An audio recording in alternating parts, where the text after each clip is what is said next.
I don't know if they would team up very well, but there might be some crossover. You'll have to ask Ned about that. I can't comment on that. Ai. Desculpa, Riley, o que você disse? Hi, Mr. Hartnett. I'm a huge fan. Oh, thank you. I'm a little bit afraid of you because that was an amazing performance. Oh, thank you. That evil smile Yeah. still haunts me. I grew up watching The Faculty. It's one of my favorite movies ever. And then 30 Days of Night. And suddenly it took a break from Hollywood. What happened? I missed you. Well, I mean, I went and did a lot of independent films that I thought were really worthy, that were smaller films with new directors and people that I thought had a really interesting take and really interesting vision, but they weren't massive hits. I've been sort of recently working with bigger, more signature directors within the Hollywood system, and that's why I guess you're seeing me more. And this business is like, it goes up and down, and it's a lot of luck. And when you have films that really work, suddenly people want to see you in more films, and luckily that's where I am right now. Trap is a huge movie. Thank you. And what movies psychopaths inspired you to compose the character? No movie psychopaths. It was more books that I read about psychopathy. I didn't want him to be like any other character necessarily.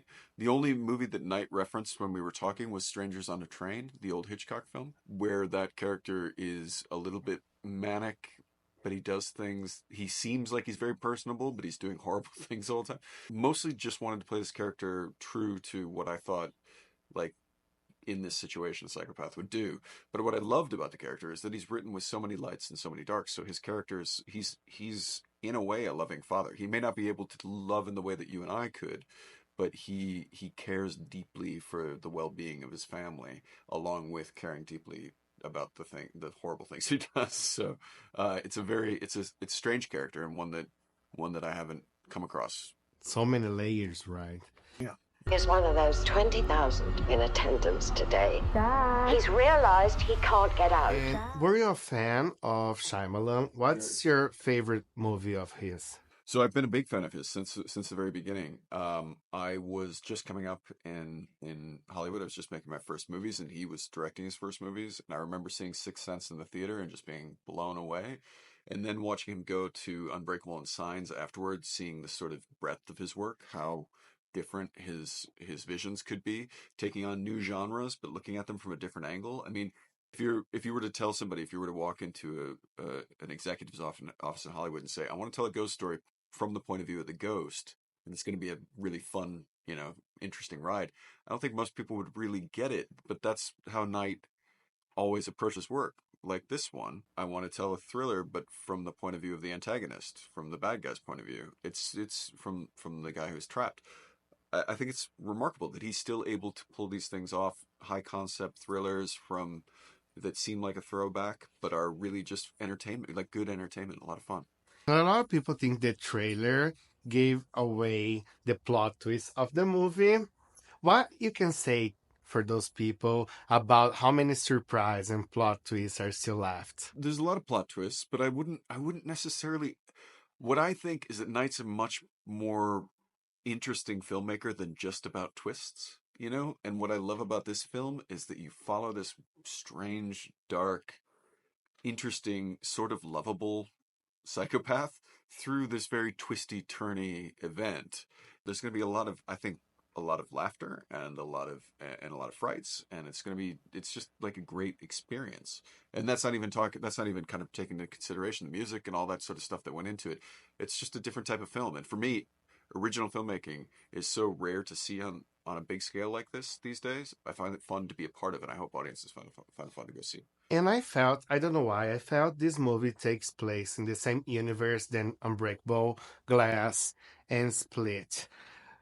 Would you be up to team up with James McAvoy in that universe? I don't know if they would team up very well, but there might be some crossover. You'll have to ask Ned about that. I can't comment on that.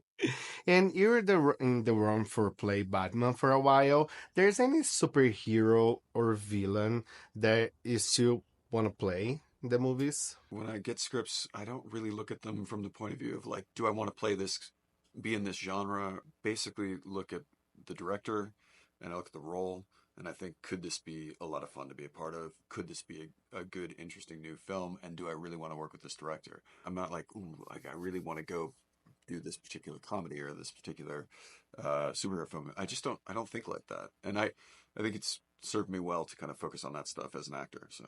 And for me, for a while, you were a screen king with The Faculty and 30 Days a Night. What are your favorite scary movies? Ooh, I mean, one that I'm referencing a lot in relationship to this is The Shining, and The Shining, for my money, is one of the scariest and coolest movies ever. So I love that one. Yeah. How about you? What are your favorites? I love the Scream franchise. Oh, I started my outlet because of Scream 3, and I love the slasher movies from the 90s. That's why I love The Faculty so much. Yeah. That was a great era for this. So you liked me cutting off Jon Stewart's fingers and stuff like that. Yeah, that was amazing, the finger part.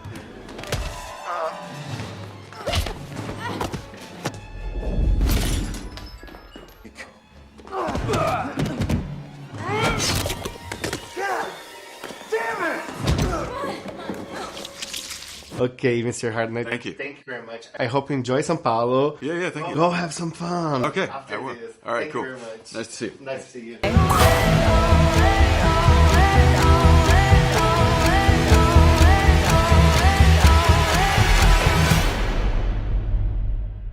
It's kind of dope, right?